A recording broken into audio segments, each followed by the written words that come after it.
Et il me fait plaisir de vous présenter Jésus Jérôme Lacroix. Alors, il est titulaire d'un baccalauréat en enseignement secondaire et Jésus Jérôme Lacroix enseigne à des élèves du secondaire depuis 2008 et à des élèves des Premières Nations depuis 2013. Lors de ses études doctorales en biologie moléculaire, Monsieur Lacroix s'est découvert une passion pour l'enseignement qui ne s'est jamais démenti. Ses débuts comme scaphandrier soudeur et son deck technique en laboratoire lui ont permis d'acquérir de nombreuses compétences atypiques dont il se sert pour offrir des services particuliers aux écoles membres du CEPN. Alors, accueillez chaleureusement Jésus Jérôme. Merci.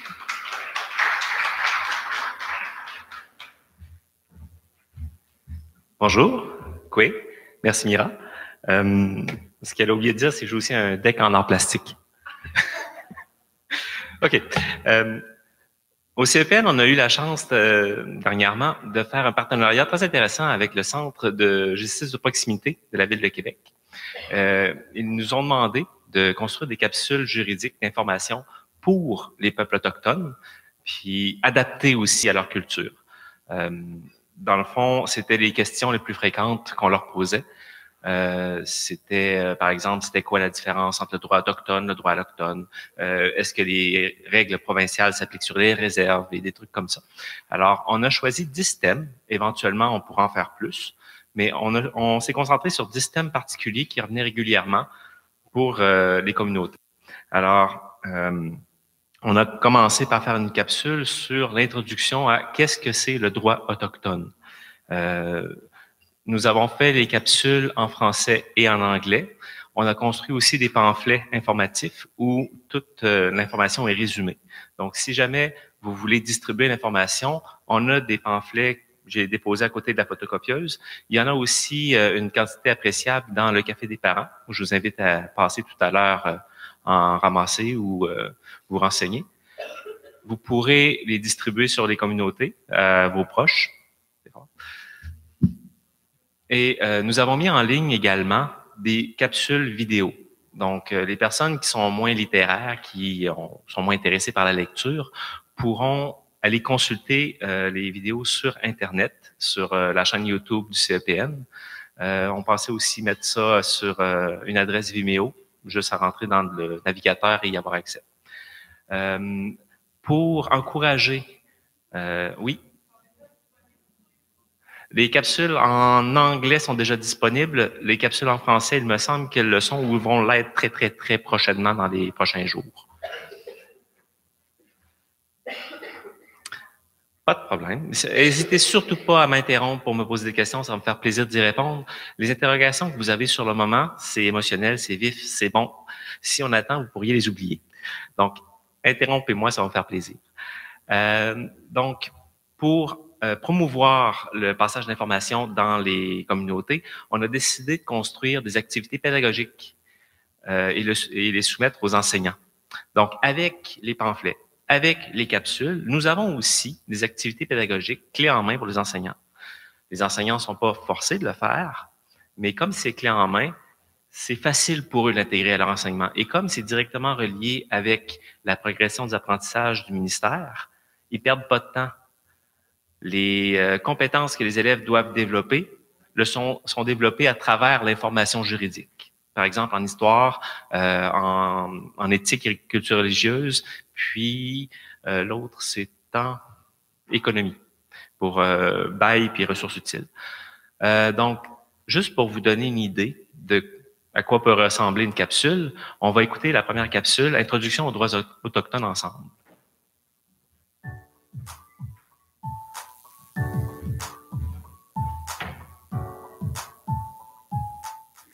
Depuis l'enfance, nous sommes habitués à respecter certaines règles. Pour vivre en paix, il faut être capable de respecter les gens avec lesquels on vit.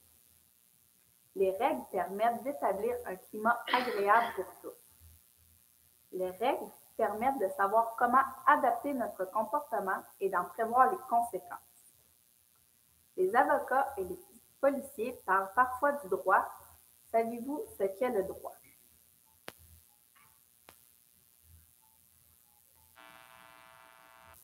Le droit, c'est un ensemble de règles à respecter en société. Ces règles sont déterminées par les lois et les règlements. Elles permettent d'organiser la société pour que tous puissent y vivre convenablement. Elles déterminent ce qui peut être fait et ce qui est interdit. Le droit est partout dans chaque sphère de notre vie. Tous les jours, nous posons, sans même nous en rendre compte, des petits gestes qui sont encadrés par des lois. D'autres événements importants dans nos vies ont également des impacts juridiques et sont encadrés par un nombre insoupçonné de lois. Par exemple, l'achat d'une maison, la signature d'un bail, de logement, la naissance, le mariage, le décès. Les lois nous accordent des droits, mais nous imposent également des obligations. L'expression « les droits des uns s'arrêtent là où ceux des autres commencent » décrit très bien cette relation. À cela s'ajoute la responsabilité d'assumer les conséquences de ces actes. Quelle est la différence entre les droits, les obligations et la responsabilité?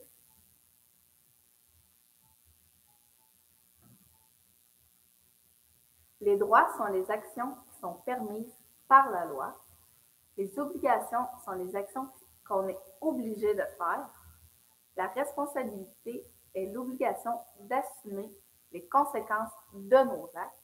La loi impose aux citoyens d'être prudents et de ne pas causer du tort aux autres personnes par leur faute ou leur négligence.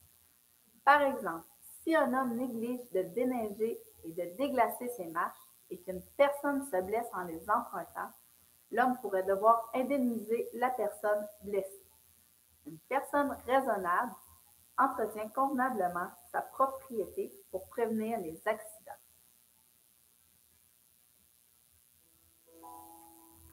Mais est-ce que les Autochtones sont soumis aux mêmes lois que les non-Autochtones? La réponse simple est oui, mais il existe cependant de nombreuses exceptions. Au Canada, il existe un gouvernement fédéral et un gouvernement provincial. Ces deux gouvernements se sont partagés les pouvoirs d'écrire les lois dans plusieurs aspects de nos vies. Par exemple, le gouvernement fédéral peut adopter des lois sur la monnaie, les infractions criminelles, l'assurance-emploi, tandis que les provinces peuvent entre autres adopter des lois sur l'éducation, la santé et le fonctionnement des tribunaux. À cela s'ajoute le pouvoir du gouvernement fédéral d'adopter des lois qui s'appliquent spécifiquement aux Autochtones. Ces règles sont différentes de celles qui s'appliquent aux autres Canadiens et certaines entrent donc en contradiction. L'article 88 de la Loi sur les Indiens aborde ainsi l'application des lois provinciales aux membres des Premières Nations, sous réserve de dispositions de quelques traités et de quelques autres lois fédérales. Toutes les lois d'application générale et en vigueur dans une province sont applicables aux Indiens qui s'y trouvent. En termes plus simples, cela signifie que les lois provinciales s'appliquent dans les communautés autochtones, pour toute question qui n'est pas prévue par la loi sur les Indiens. Les lois fédérales sur les Indiens ont priorité sur les lois provinciales. Ce sont ces lois qui créent les différences entre les Autochtones et les non-Autochtones. Dans le champ de compétences fédérales, les lois fédérales sont prioritaires sur toutes les autres.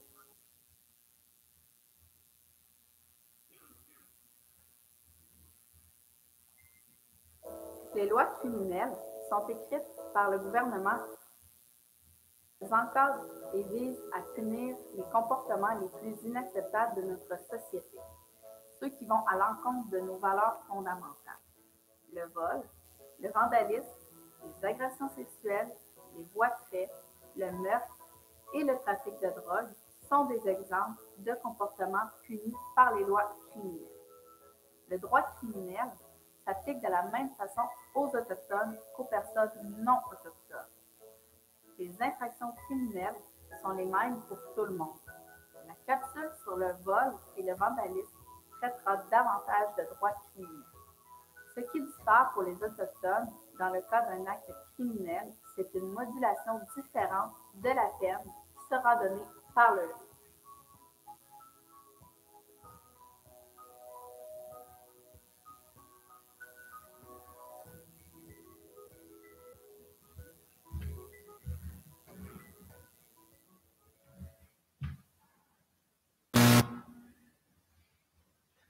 Alors, on s'excuse pour le son. La prochaine capsule devrait être un peu plus vivante et un petit peu plus forte.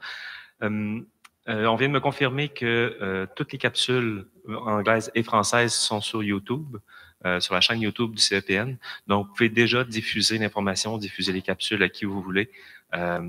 C'est libre. Donc, servez-vous et renseignez les gens autour de vous.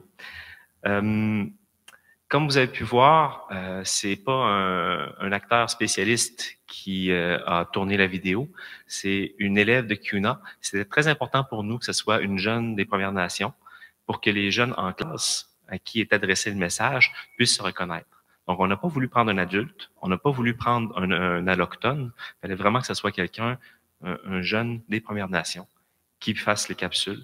On a 2 jeunes. On a 10 capsules en tout. Il y en a 4 tournées par une jeune, 6 par une autre, pour faire un peu de variation. Ça donne un petit peu plus de naturel. OK. Là, cette capsule-là traitait de qu'est-ce qui nous permet de comprendre les différences, les distinctions entre ce qui se passe au provincial, ce qui se passe chez les Autochtones, puis à quel moment les lois provinciales peuvent s'appliquer pour les Autochtones. Il y a beaucoup d'incompréhension de part et d'autre. Puis dans le fond, tout ça origine de la loi sur les Indiens. Ça s'appelle comme ça. Excusez-moi, je sais que nous ne sommes pas des Indiens, mais la loi sur les Indiens a priorité sur les lois provinciales. Puis ensuite, ce que la loi sur les Indiens ne dit pas, ça laisse un trou qui est comblé par la loi sur les Indiens. C'est là-dessus qu'on mettait l'emphase. Vous aurez compris aussi que la première capsule a été associée au cours d'éthique et culture religieuse pour tout ce qui a trait aux droits, responsabilités, puis c'est quoi ces droits, responsabilités, puis j'ai oublié, c'est pas grave. OK, deuxième capsule. La deuxième capsule explique, met en pratique dans le fond ce qui se passe sur réserve et hors réserve. Donc on parle de bail de logement. Les bails de logement, les baux de logement sur réserve sont complètement différents de ce qui se passe en ville. Et puis ça, vos jeunes, quand ils quittent la réserve pour aller étudier à l'extérieur, par exemple, vont être confrontés à ça. Les lois sont pas les mêmes, s'appliquent pas de la même façon. Donc, c'est important pour nous de faire une capsule puisque nous visons à ce que tous vos jeunes puissent se rendre aux études graduées. Puis, à part CUNA, il n'y a pas d'études graduées postsecondaires sur les réserves. Et je pense pas que tous vos jeunes vont aller à CUNA. CUNA, c'est beaucoup sciences humaines. S'il y a des jeunes qui veulent aller en sciences pures, technique infirmière, médecine, faut aller à Trois-Rivières, Montréal ou Québec. Alors, nécessairement, ces jeunes-là seront confrontés au bail de logement en milieu allochtone. Alors, on va commencer la capsule sur le bail de logement en espérant que le son soit meilleur cette fois-ci. Encore une fois, les capsules anglais-français sont disponibles sur YouTube. On a les pamphlets anglais-français, vous pouvez vous servir, pas de problème. Puis, je m'excuse pour la post-synchro côté anglais.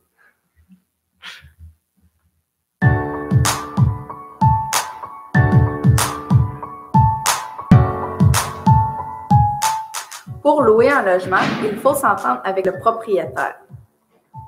Le formulaire de bail de logement permet d'avoir cette entente par écrit. Un bail de logement, c'est un contrat qui doit être respecté. Habituellement, 2 personnes sont impliquées dans ce contrat. D'abord, il y a le locataire. Il est celui qui habitera le logement. Lorsque vous louerez votre premier logement, vous deviendrez un locataire. Puis, il y a le locateur. Il est celui qui offre en location un logement. On l'appelle aussi le propriétaire. Le propriétaire a le droit de déterminer les règles d'utilisation du logement, mais ces règles ne peuvent pas être discriminatoires. Un propriétaire ne peut pas refuser de louer son logement à une personne parce qu'elle est autochtone ou qu'elle a de jeunes enfants.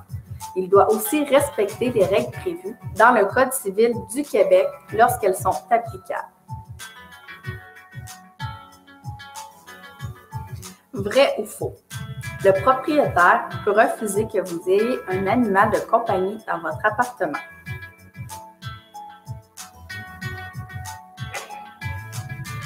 Vrai. Le propriétaire peut refuser les animaux de compagnie dans le logement si cette interdiction est mentionnée dans le bail ou le règlement qui l'accompagne.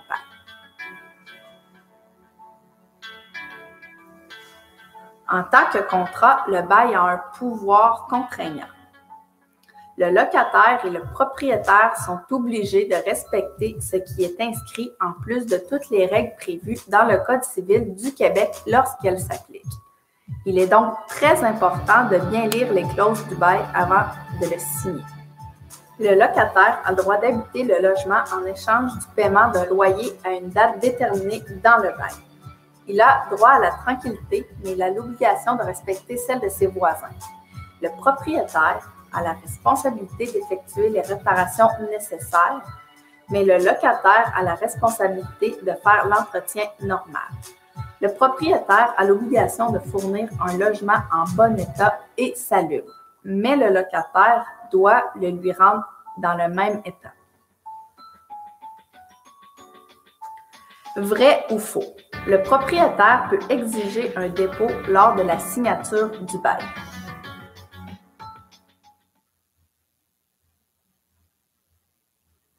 Faux. Le propriétaire n'a pas le droit d'exiger le versement d'un dépôt ou de chèque post-daté.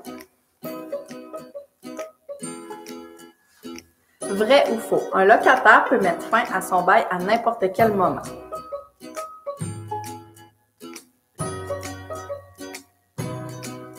Faux.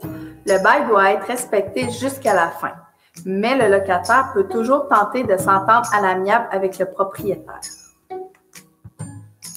Selon le Code civil du Québec, un bail de 12 mois est renouvelé automatiquement, sauf si le locataire avise de son départ dans les 3 à 6 mois avant la fin du bail. Un locataire peut céder son bail ou sous-louer son logement à la personne de son choix. Le propriétaire ne peut pas refuser à moins qu'il ait un motif raisonnable. Les règles concernant un bail de logement dans une communauté ne sont pas toutes les mêmes que celles qui s'appliquent en ville. Pourquoi? Parce que la loi sur les Indiens prévoit que l'occupation des terres de la communauté doit prioritairement être réservée aux membres de cette communauté. En général, un logement sur une communauté sera réservé aux membres de la communauté. Toutefois, certaines règles du Code civil du Québec peuvent s'appliquer. Avant de louer un logement sur une communauté, il est important de prendre connaissance des politiques et des règlements que le Conseil de bande a adoptés.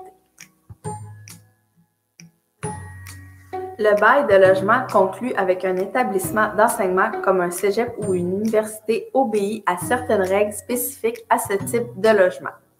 Entre autres, les résidences étudiantes sont réservées aux étudiants et si une personne perd son statut d'étudiant ou charge d'institution d'enseignement, elle doit quitter la résidence. Un bail étudiant ne peut être cédé à quelqu'un d'autre, c'est l'institution d'enseignement qui choisit la personne qui logera dans la chambre libérée.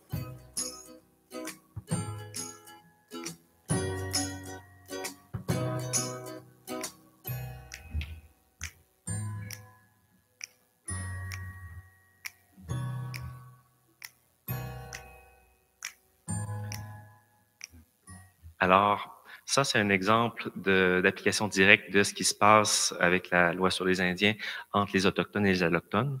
On peut comprendre avec cette petite vidéo-là que les lois s'appliquent de façon différente. Cette vidéo-là est associée à une activité pédagogique en éducation financière du secondaire 5. Il y a aussi beaucoup d'informations que nous avons voulu passer au niveau juridique pour comprendre le système juridique au Québec auquel on est confronté. Il y a beaucoup de choses qui est nébuleux. Il n'y a personne d'entre nous, je crois, qui est avocat, spécialiste là-dedans. Peut-être Mira, mais il faut avoir quand même une certaine base pour être capable de naviguer là-dedans, ce qui fait qu'il y a beaucoup d'incompréhension, dans le fond, de la part du public sur quelles sont les implications légales des gestes qu'on pose.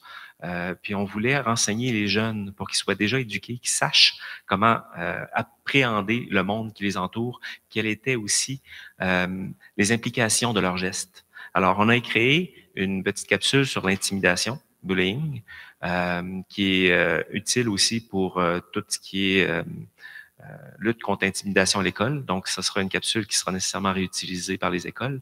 On l'a intégré aussi dans, si je me rappelle bien, un cours d'éthique pour parler des droits et libertés de chacun, puis des conséquences de nos actes. Alors, on va écouter la capsule sur l'intimidation parce qu'il y a une partie de cette capsule-là qui traite de justice pour mineurs. Puis ça, c'est les informations juridiques qu'on voulait passer pour les jeunes, qu'ils puissent comprendre comment la loi s'applique à eux, tant qu'ils ne sont pas majeurs.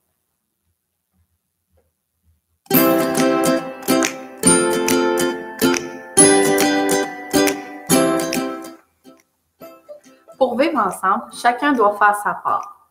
En tant qu'élève, tu dois adopter un comportement respectueux tant envers les autres élèves qu'envers les enseignants et le personnel de soutien pour créer un climat d'apprentissage qui soit sain et sécuritaire pour tout le monde. En société, il arrive qu'un individu cherche à en dominer un autre par divers moyens.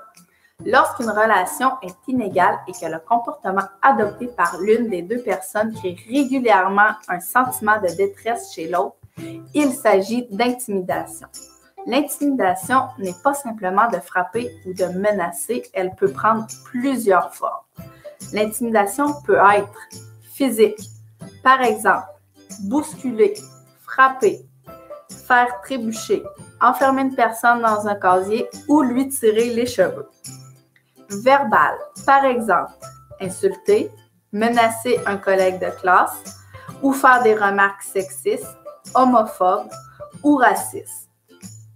Social, par exemple, exclure une personne d'un groupe ou l'isoler ou propager des mensonges sur elle ou l'humilier devant les autres.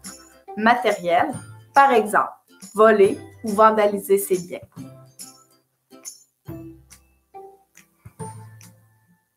Parfois, l'intimidation n'est pas reconnue comme telle par les témoins, mais elle n'en demeure pas moins dommageable.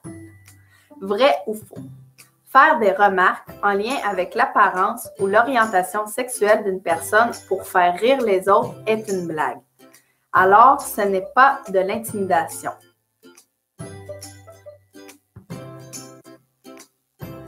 Faux.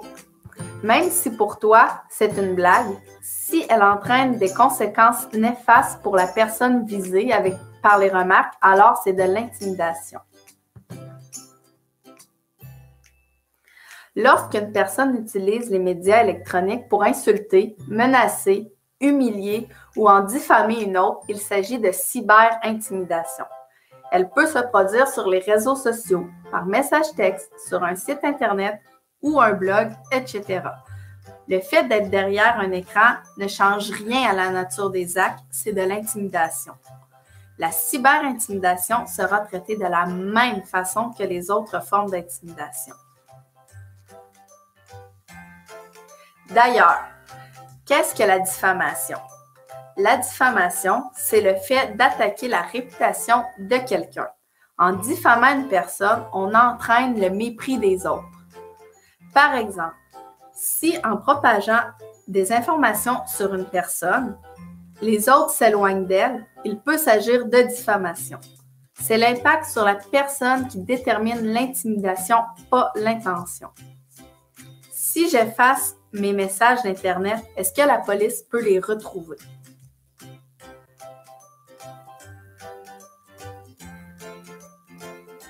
Oui.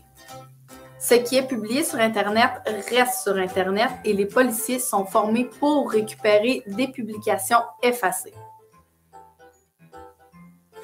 La responsabilité civile, c'est le fait d'être responsable de ses faits et gestes.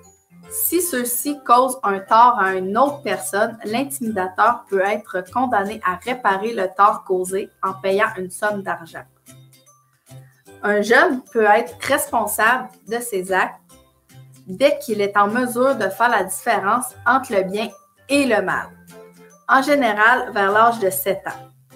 Certains comportements d'intimidation, comme battre quelqu'un, peuvent constituer des infractions criminelles et entraîner des conséquences beaucoup plus sérieuses pour toi et tes parents. Dès l'âge de 12 ans, un jeune intimidateur peut être arrêté par les policiers, accusé et condamné par le tribunal pour les gestes criminels qu'il a commis. Un jeune de cet âge peut donc avoir des antécédents criminels. On parle beaucoup d'intimidation à l'école, mais un comportement d'intimidation peut être commis ailleurs et impliquer également des adultes ou des adolescents. Par exemple, l'intimidation peut avoir lieu au travail et être commise par l'employeur, les autres employés ou un client mécontent. En tant qu'employé, tu as des droits et des lois sont là pour te protéger. Si tu crois être victime d'intimidation au travail, tu peux t'adresser d'abord à ton employeur pour qu'il puisse intervenir et régler la situation. Si la situation ne se règle pas, d'autres ressources peuvent t'aider. Plusieurs de ces ressources seront abordées dans la capsule sur les ressources juridiques. Dans tous les cas, ces comportements peuvent être porteurs de conséquences judiciaires tant pour la victime que pour l'intimidateur. Votre école devrait normalement avoir un plan d'action concernant l'intimidation et avoir mis en place des mesures pour recevoir et traiter les plaintes. Les écoles ont la responsabilité d'intervenir, de prendre les mesures nécessaires pour faire cesser l'intimidation. Si vous croyez être victime d'intimidation, vous pouvez en parler à quelqu'un en qui vous avez confiance, à un organisme d'aide ou à un adulte responsable. Peu importe la situation, ne restez pas seul. Parlez à quelqu'un de ce que vous vivez.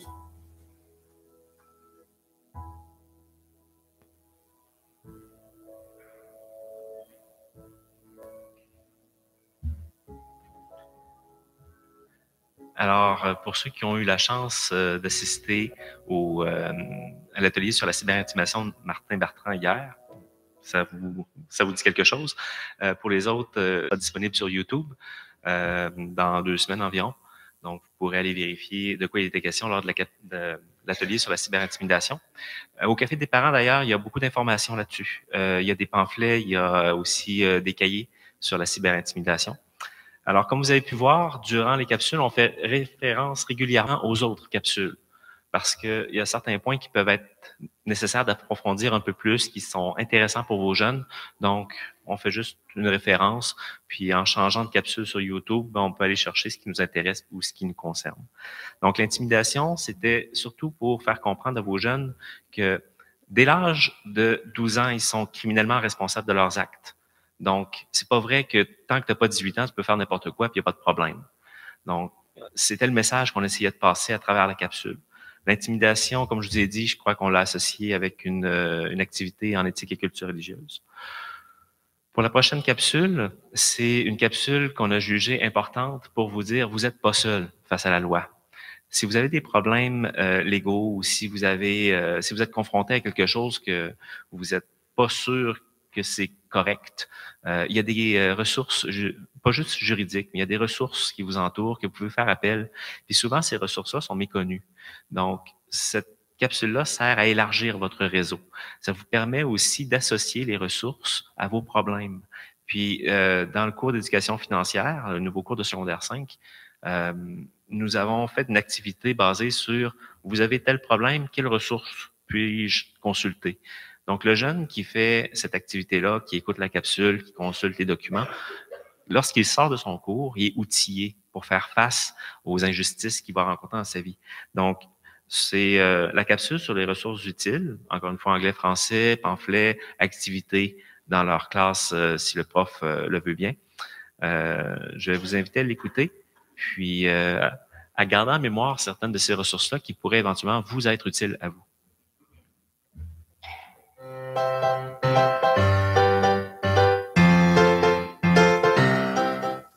Peut-être as-tu déjà eu à faire face à une situation difficile, un conflit, une dispute, un problème. Peut-être es-tu déjà questionné sur les ressources qui pouvaient t'aider. Les connais-tu? En cas de conflit, notre premier réflexe peut être celui de s'adresser aux autorités que l'on connaît, les enseignants et les parents.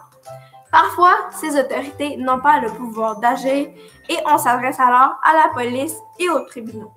Il y a cependant bien d'autres alternatives au système judiciaire.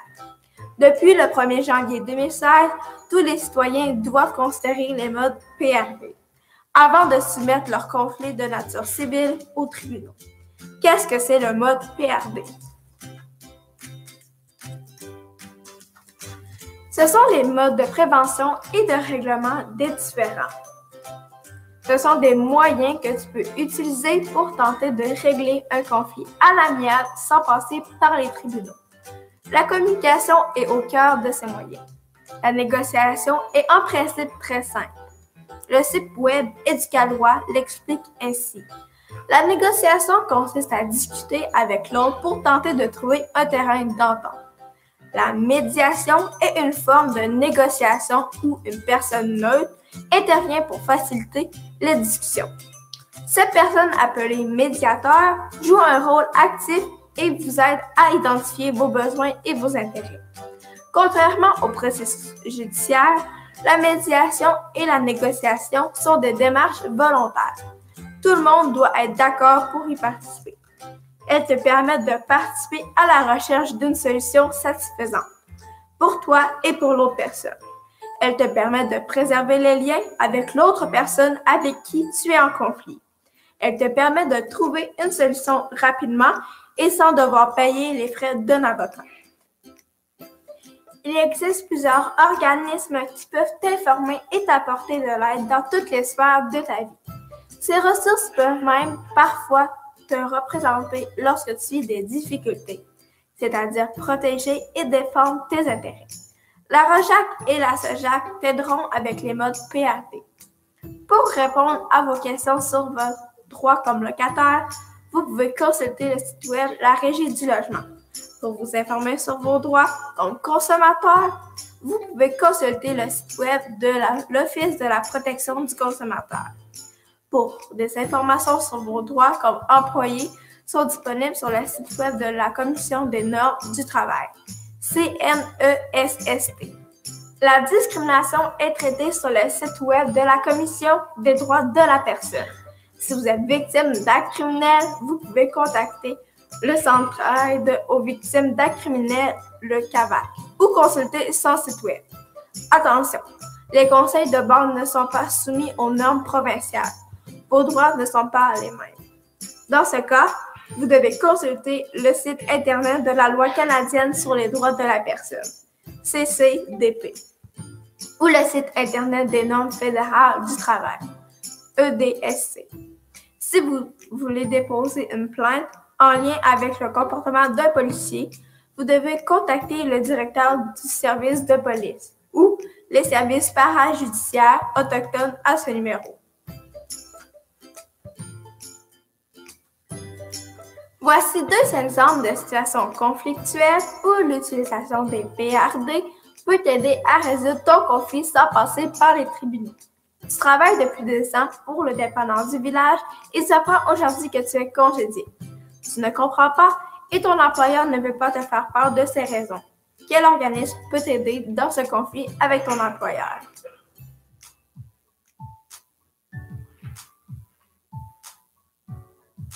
Tu peux t'adresser à la Commission des normes de l'équité, de la santé et de la sécurité au travail. La CNESST offre un service de médiation.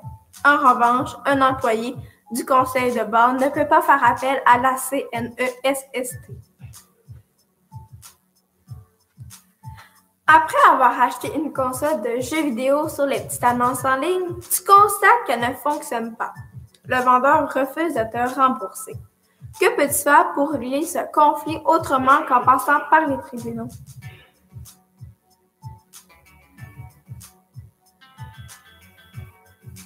D'abord, tu peux tenter de négocier avec le vendeur. Tu peux aussi t'adresser à un organisme de justice alternative. Ces organismes offrent souvent un service de médiation citoyenne. Tu peux trouver un tel organisme en consultant le site web de ROJAC ou de la SOJAC. Si la négociation ou la médiation ne te permet pas de trouver une solution à ton problème, tu as toujours le droit d'aller devant le tribunal. Cela demeure une option disponible si tu n'es pas parvenu à une solution avec la négociation ou la médiation. Dans le cas où tu ne sais pas trop par où commencer, le Centre de justice de proximité offre de l'information juridique, te permettant de comprendre comment bien réagir lorsque tu es confronté au système judiciaire. Tu peux également trouver une foule d'informations sur le site web d'Éducalois. Les notions juridiques y sont claires et bien vulgarisées. Consulte leur espace de jeunesse. Tu y trouveras des réponses à bien des questions. Les personnes autochtones qui sont impliquées dans un processus judiciaire criminel ou pénal peuvent faire appel au service parajudiciaire autochtone pour être accompagnées dans le processus. Si tu as besoin d'un avocat pour protéger et défendre tes intérêts, tu peux faire appel à la Commission des services juridiques, aussi appelée l'aide juridique.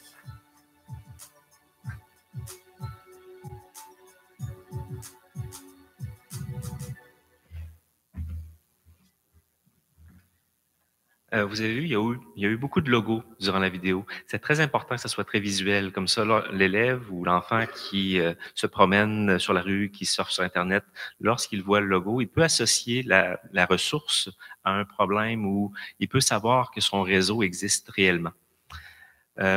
Pour les applications dans des domaines qu'on pense connaître la loi, mais qu'on la connaît pas vraiment.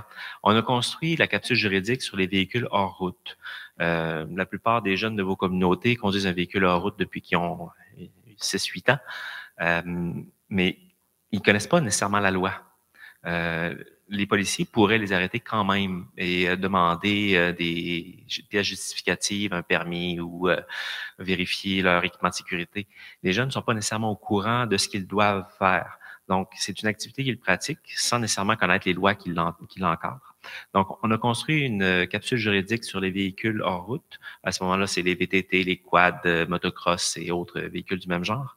On a été un peu étonné de voir la quantité de lois qui s'appliquent pour une activité aussi simple. Puis si nous, on a été étonnés, on s'imagine qu'est-ce que doivent vivre les jeunes qui sont confrontés à ça. Donc, c'est une capsule qui est assez intéressante pour passer à vos jeunes. Vous pourriez même en discuter avec eux. Donc, on voit véhicule en route.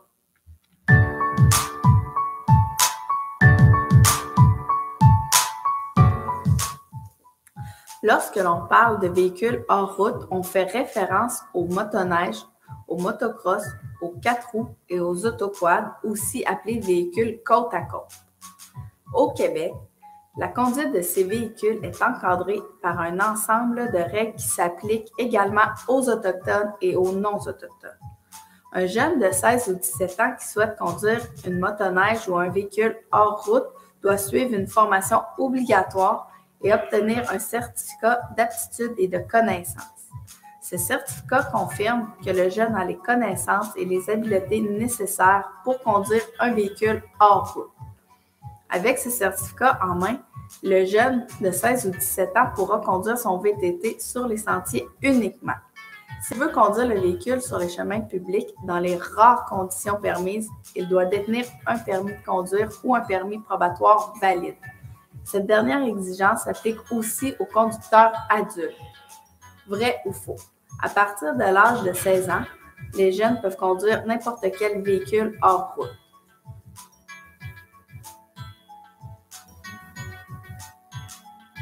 Faux. Pour conduire un autoquad, le conducteur doit être âgé de 18 ans. Les mineurs ne peuvent pas conduire ce type de véhicule. La loi prévoit plusieurs règles de sécurité obligatoires. Ces règles touchent différents aspects de la conduite de ces véhicules.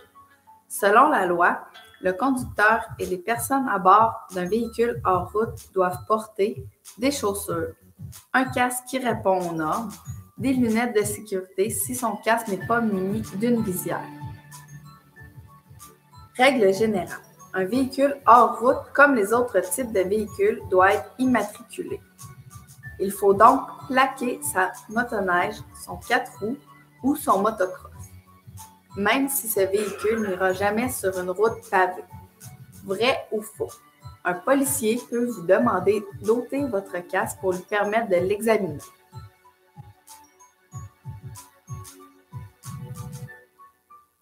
Vrai. La loi prévoit que le conducteur ou son passager doit, sur demande d'un agent de la paix, lui permettre de procéder à l'examen de son casque et de tout autre équipement. Une personne ne peut transporter un passager que si elle est âgée d'au moins 18 ans et qu'un siège passager est installé de façon conforme et selon les instructions du fabricant. Il est donc interdit à un conducteur de moins de 18 ans de transporter un passager.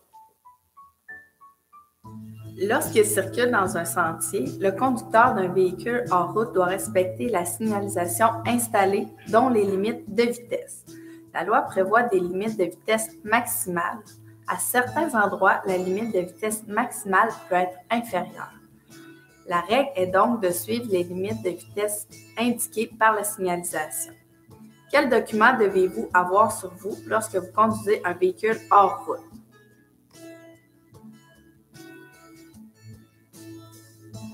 Le conducteur d'un véhicule hors route doit avoir avec lui le certificat d'immatriculation du véhicule, l'attestation d'assurance de responsabilité civile, un document attestant son âge et, le cas échéant, un certificat d'aptitude. La conduite avec les facultés affaiblies ou la consommation d'alcool à bord d'un véhicule hors route est une infraction criminelle et implique les mêmes sanctions que pour n'importe quel autre conducteur. Un conducteur qui ne respecte pas les différentes règles de sécurité prévues par le Code de la sécurité routière, la loi sur les véhicules hors route et ses règlements s'expose à des amendes.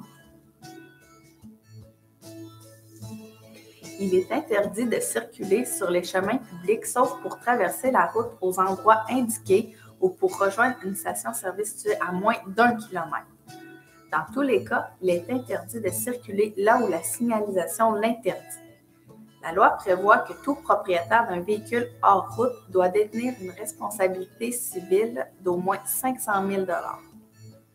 Cette assurance protège sa responsabilité s'il cause des dommages matériels et ou des blessures lors de sa conduite d'un VTT. À la différence des automobiles, les victimes d'un accident de VTT n'ont pas le droit d'être indemnisées par la Société de l'assurance automobile du Québec. Elles peuvent donc poursuivre le conducteur fautif qui a causé l'accident pour être dédommagé. Cependant, une personne blessée dans un accident de VTT qui implique une voiture sur un chemin public peut recevoir une indemnisation de la SAAQ. La loi prévoit qu'il est possible de circuler en véhicule hors route sur les sentiers des clubs et sur les terres publiques. Certaines restrictions ou interdictions peuvent s'appliquer sur les terres protégées par la loi sur la conservation et la mise en valeur de la faune, la loi sur les espèces menacées ou vulnérables ou la loi sur les mines pour ne nommer que celle-là.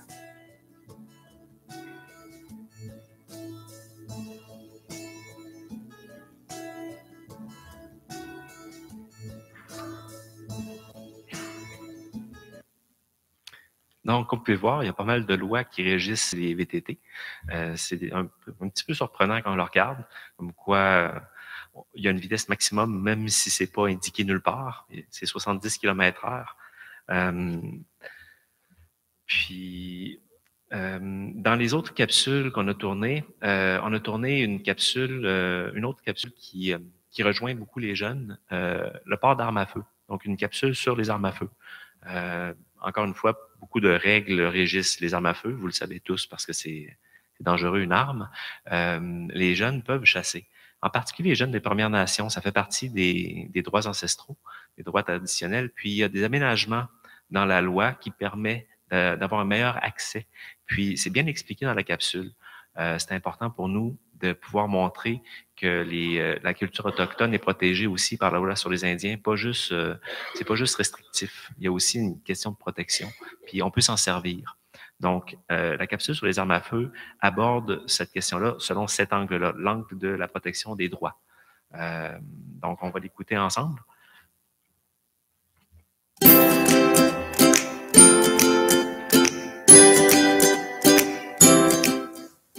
Au Canada, il existe plusieurs règles qui encadrent l'achat, la possession et l'utilisation des armes à feu.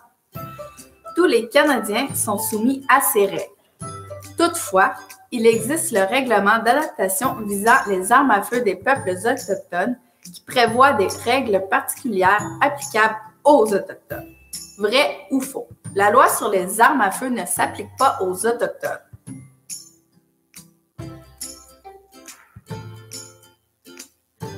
Faux. La loi sur les armes à feu s'applique à tous les Canadiens, y compris les Autochtones. Le règlement d'adaptation visant les armes à feu des peuples autochtones permet seulement certaines adaptations qui facilitent le processus de délivrance du permis des armes à feu. Ces adaptations existent parce que les peuples autochtones détiennent certains droits ancestraux ou issus de traités, dont celui de chasser sur certains territoires. Les tribunaux ont reconnu qu'un accès trop difficile aux armes à feu pouvait contrevenir à leurs droits. De plus, le gouvernement doit tenir compte de l'isolement géographique des communautés et des particularités culturelles des peuples autochtones. Pour posséder ou faire l'acquisition d'une arme au Canada, une personne doit être titulaire d'un permis d'arme à feu. Vrai ou faux? Le permis d'arme à feu permet de porter une arme à feu avec soi en tout temps.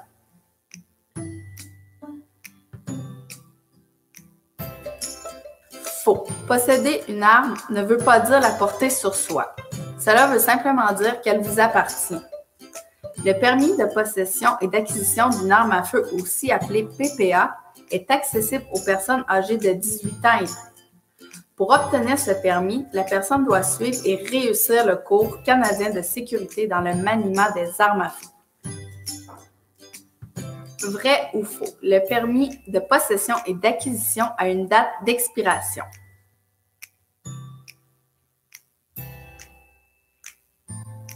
Vrai. Un permis a une date d'expiration. Habituellement, il est valide pour une période de 5 ans. Le permis pour mineur n'est plus valide dès que le jeune a atteint l'âge de 18 ans ou 3 ans après sa délivrance. Un mineur âgé entre 12 et 17 ans qui a réussi son cours sur le maniement des armes à feu peut obtenir un permis. Ce permis permet au mineur d'emprunter une carabine ou un fusil, mais ne lui permet pas d'acquérir ou de posséder personnellement une arme. Un jeune âgé entre 12 et 17 ans ne possédant pas de permis peut manipuler et utiliser une arme à feu s'il est sous la supervision directe immédiate du titulaire du permis d'arme à feu. La GRC explique qu'en règle générale, cela signifie que le titulaire du permis doit être assez près du mineur pour pouvoir intervenir rapidement afin d'éviter toute utilisation non sécuritaire ou illégale de l'arme à feu. Selon le règlement d'adaptation visant les armes à feu des peuples autochtones, un autochtone qui veut bénéficier des différentes adaptations applicables doit remplir certaines conditions. Il doit être membre d'un des peuples autochtones du Canada, être membre d'une collectivité autochtone et pratiquer la chasse traditionnelle selon les traditions de sa collectivité. Selon ce règlement, un autochtone peut retenir les services d'un interprète pour remplir le formulaire de demande de permis. Un mineur de moins de 12 ans peut, avec l'autorisation de ses parents, faire une demande de permis d'utilisation d'une arme à feu s'il pratique la chasse traditionnelle selon les traditions de sa collectivité. Si le cours canadien de sécurité dans le maniement des armes à feu n'est pas offert à un moment, à un endroit ou à un coût raisonnable, un autochtone peut demander un certificat de sécurité de substitution.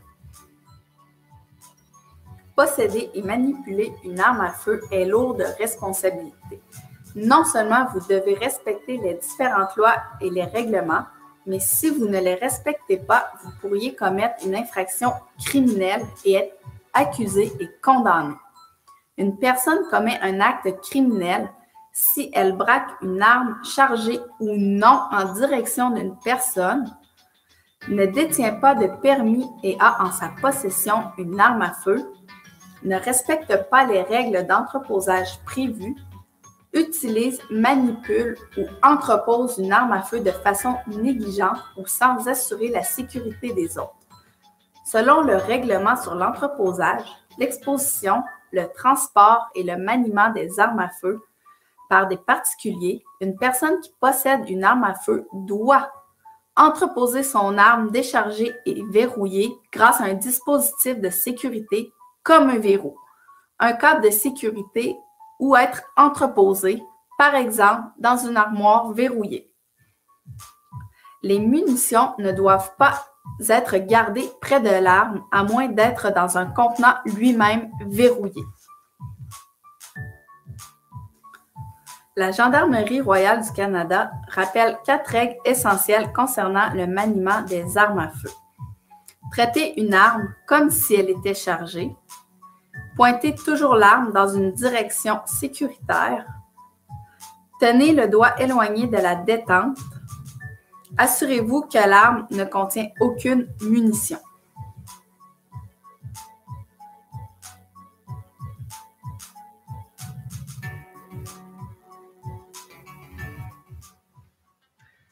Alors, nous vous avons présenté environ la moitié du matériel.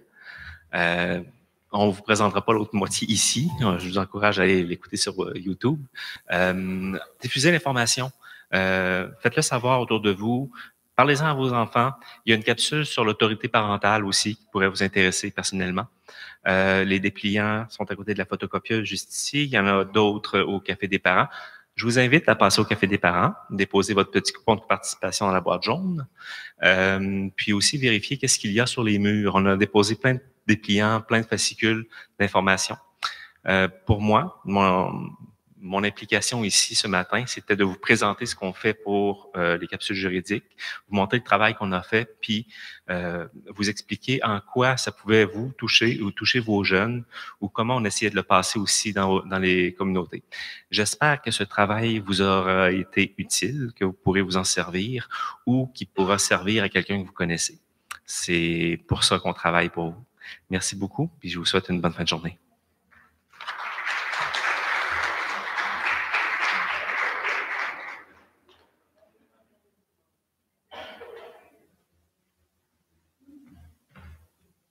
Alors, merci Jésus Jérôme pour les capsules d'information juridique. Je pense qu'on a une question ici. Alors, je te recède le micro. Désolé. Oui. Hello. Oui. Tu as dit que les capsules étaient incluses dans des cours spécifiques, là, avec, oui. Comme est-ce que c'est disponible sur le web, comme vous avez fait j'imagine, des activités d'apprentissage avec ça? Ou? Les activités d'apprentissage, je les ai offertes directement aux directions d'école puis aux enseignants. On leur a fourni une clé USB avec tout le matériel, autant le matériel qui est reproductible que le matériel qui est modifiable. Donc, un enseignant qui aurait l'activité pédagogique puis qui est pas à l'aise avec ou qui aime pas la façon dont c'est présenté, peut facilement la modifier et la remettre sur un Dropbox, un nuage qui va être disponible pour tous les autres enseignants de nos communautés. Donc, on essaie de construire une communauté d'apprentissage comme ça. Puis le matériel va être toujours en construction et en amélioration avec le temps. On aura plusieurs versions différentes du même matériel, mais toujours le matériel est basé pour la présentation des capsules à l'intérieur du cours en lien avec PDA. Merci. Ça fait plaisir. D'autres questions? Non? OK. Bon, ben, merci beaucoup.